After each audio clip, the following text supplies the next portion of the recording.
রাস্তায় বাড়ি দিয়ে এবং পাশে হচ্ছে বৈদ্যুতিক খুঁটি ছিল, তাতে বাড়ি দিয়ে তাদেরকে ভয় দেখিয়ে তাদেরকে ছত্রভঙ্গ করার চেষ্টা করি।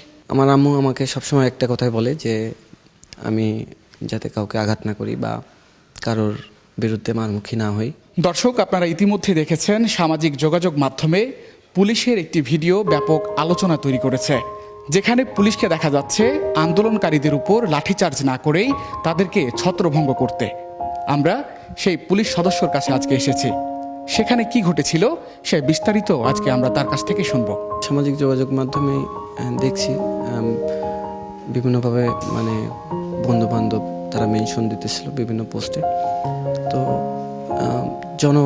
জনমনে যে ভাষ্যগুলো কমেন্ট দেখলাম, সেখানে অনেকগুলো কমেন্ট ছিল।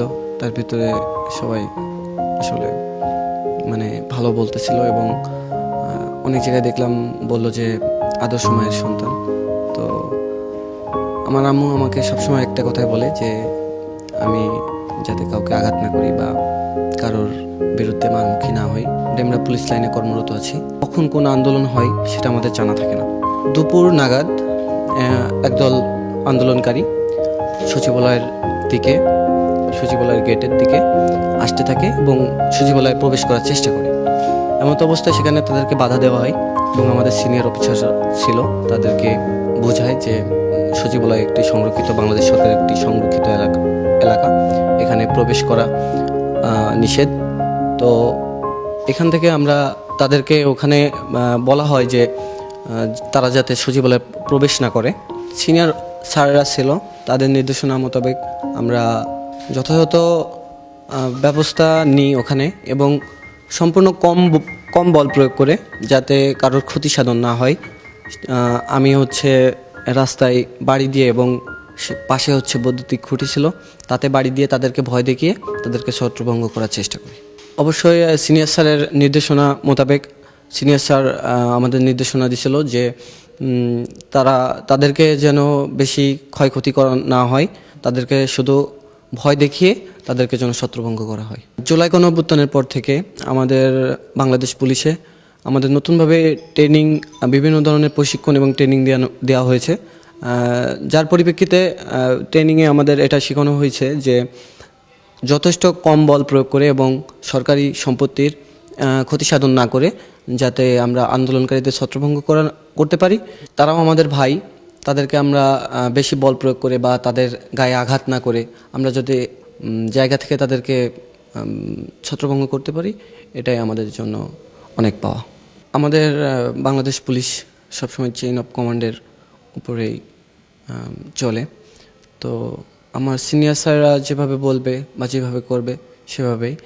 আর এটা আমি নিজের জন্য করি নাই, এটা আমার প্রফেশন থেকে করছি এবং আমি আমার পুরো পুলিশ ডিপার্টমেন্টের জন্য করছি এবং আমার পোশাকটার জন্য করছি, যাতে আমার যে বাংলাদেশ পুলিশের যে ভাবমূর্তি সেটা যেন অক্ষুণ্ণ থাকে। আসলে জনমনে বাংলাদেশ পুলিশের যে ভাবমূর্তি সেটা আমি চাই সবসময় অক্ষুণ্ণ থাকুক।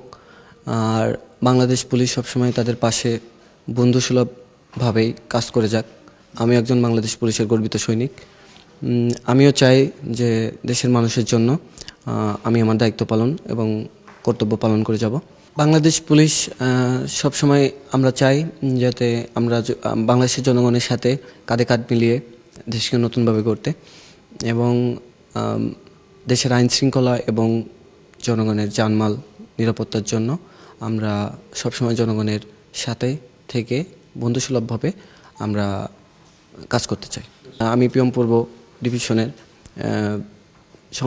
লাইন সংশ্লিষ্ট যেসব স্যাররা আছে, আমাদের ডিসি মহোদয় স্যার আছে, উনি আমাদের সবসময় ডিউটি যাওয়ার আগে ব্রিফিং করে যে আমরা কিভাবে ডিউটি করব এবং ডিউটিগুলো ডিউটি থেকে যে মানুষের সাথে কিভাবে আচরণ এবং কিভাবে ব্যবহার বা কিভাবে তাদের সাথে যে কোনো পরিস্থিতি মোকাবিলা করতে পারি, সেই নির্দেশনাগুলো সবসময় আমরা পাই এবং আমরা এভাবেই জনগণের পাশে থাকতে চাই।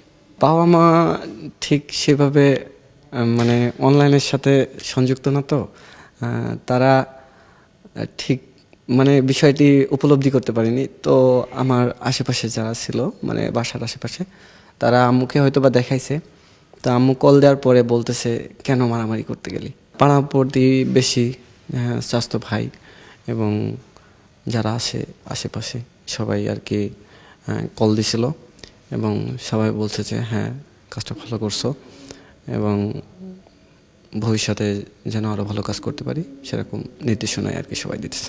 জনগণের উদ্দেশ্যে আমি বলবো আপনারা বাংলাদেশ পুলিশের উপরে সবসময় আস্থা রাখবেন এবং বাংলাদেশ পুলিশ সবসময় বাংলাদেশের জনগণের জানমাল রক্ষার্থে সবসময় সচেষ্ট আছে এবং আপনারা সবসময় বাংলাদেশ পুলিশকে সহায়তা করবেন এবং বাংলাদেশ পুলিশের উপর সবসময় আস্থা রাখবেন। বাংলাদেশ পুলিশ সর্বক্ষণিক আপনাদের পাশে আছে।